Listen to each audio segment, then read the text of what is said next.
বাবু,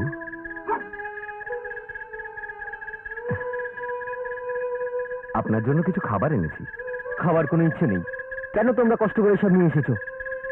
বিজুলি গায়ের সকলের আদরের ছিল, আমরা সকলে মন শক্ত করেছি, আপনি মন শক্ত করুন বাবু।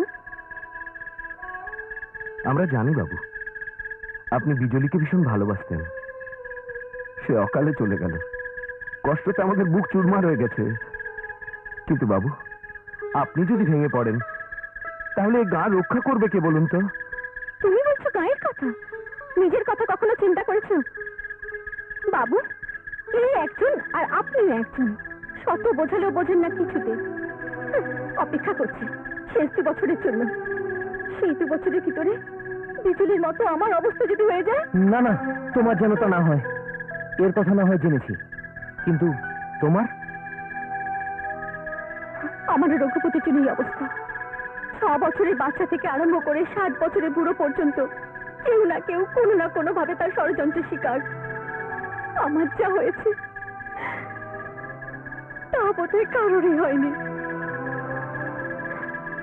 আসলে আমার বাবা এই গায়ের জমিদার ছিলেন, আর রঘুপতি ছিল তার সবচেয়ে কাছের। জমিদার প্রথা উঠে গেল, সরকার সবকিছু হাতে নিয়ে নিল। এদেশের জমিদার বলতে এখন রাস্তার ভিখারি।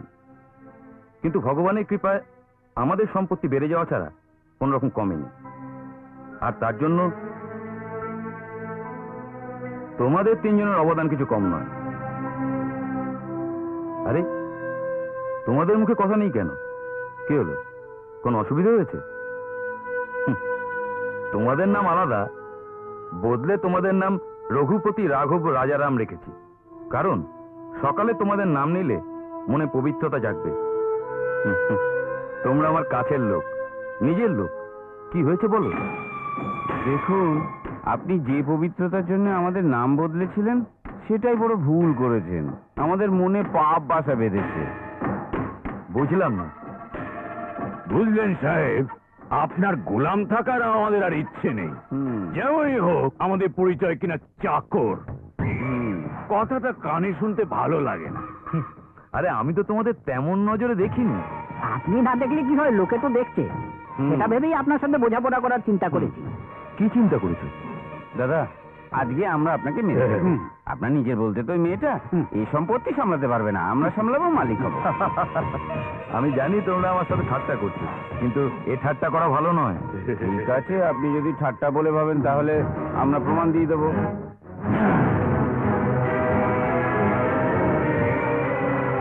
যাও, বেরিয়ে যাও, বেরিয়ে যাও এখান থেকে। আর যেন এখানে এসো না কখনো। ভালোই করেছো, তোমাদের আসল রূপটা আমায় দেখিয়ে দিয়েছো। যাও, চলে যাও, যাও।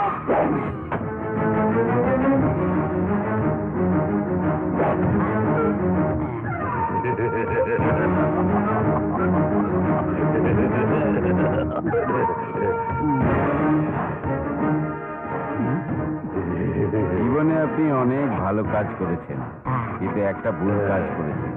যে সাপগুলো দুধ কলা দিয়ে ঘরে রেখেছিলেন, জানতেন না সেই সাপগুলো গোবর সাপ বলে। যে সাপ পোষে, সে সাপের বীজটা তো ভাঙতে পারে। তোমাদের বীজটা তো ভাঙা। আহাগো, অনুতাপ করবার মতো আপনার কাছে সময়ও নেই, কোনো চিন্তা নেই। আপনার সৎকার শ্রাদ্ধ কর্ম আমরা খুব ধুমধাম করব।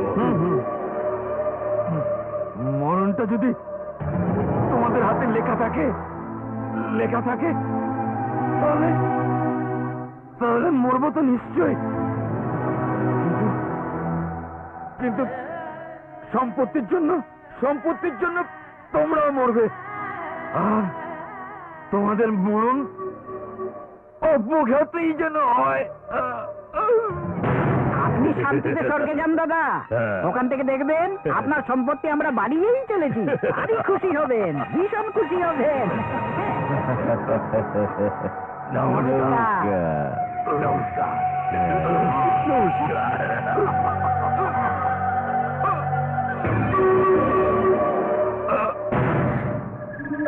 সিদ্ধান্ত ছিল না। তারপরে রঘুপতি নিজের স্বরূপ দেখায়, সব সম্পত্তির মালিক হওয়া সত্ত্বেও সেখানে দাসীর মতো রয়েছে। মরতে চাইলে মরার উপায় নেই, বাঁচতে চাইলে ওর হয়ে বাঁচতে হবে।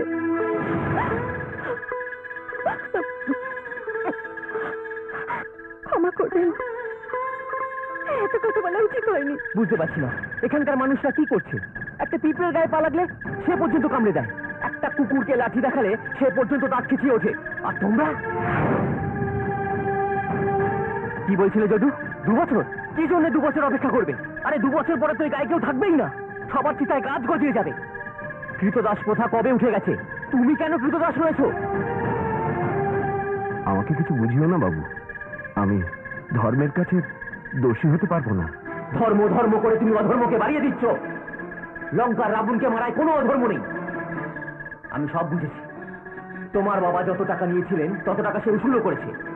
100 টাকা, মাত্র 100 টাকার জন্য তুমি 12 বছর কৃতদাস হয়ে রয়েছো। যে রাজা সে প্রজাকে নিজের ছেলের মতো দেখে, আর যে প্রজাকে নিজের চাকর বলে ভাবে সে রাজা নয়।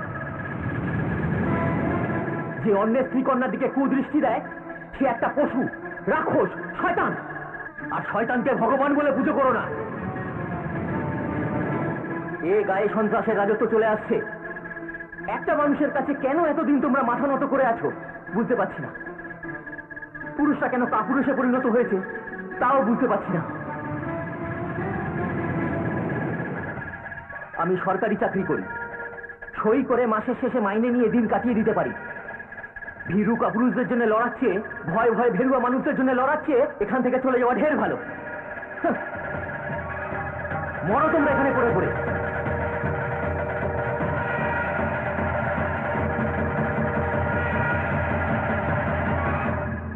খেয়ে নেবেন,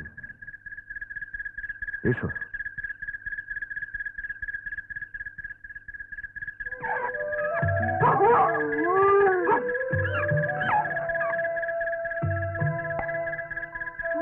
না হীরা, তুই খেয়ে নে।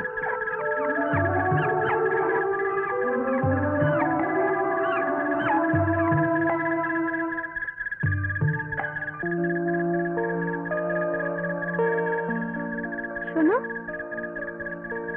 শোনো, কিছু বলছো না কেন? কি বলবো? ওই বাবু যে বলছিল।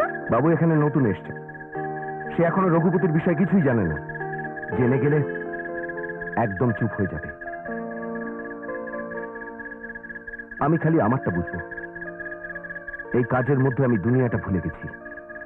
চোখ খুললে রক্তের দাগ দেখতে পাচ্ছি, লাঙল ধরলে হাত দুটো লোহা হয়ে যাচ্ছে। 12 বছর আমি কিভাবে কাটিয়েছি সেটা কেবল আমি জানি।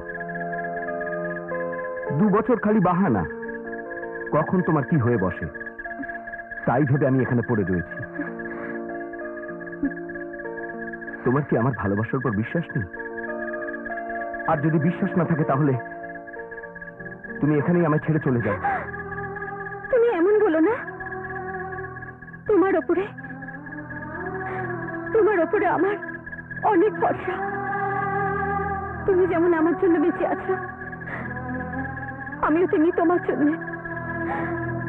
দুজন দুজনের জন্য বাঁচতে চাই, কিন্তু এমন কতদিন?